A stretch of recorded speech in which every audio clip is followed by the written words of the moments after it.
Now this is the email that I have sent to someone and I don't know either he has read or not. To know this, just go to Google and search email tracker, and install this onto your Gmail. I have to install this one to my Chrome browser. After installing and adding this one to the Chrome browser, you have to connect it with the Gmail.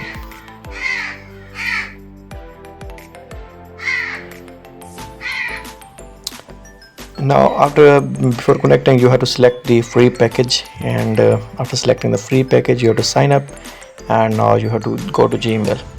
Now here I have to send a message to someone.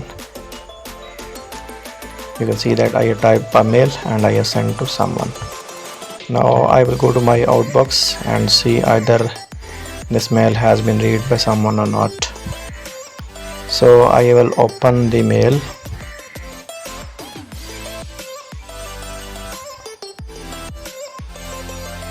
Now here you can see that there are two green ticks coming, that is indication that my email has been read.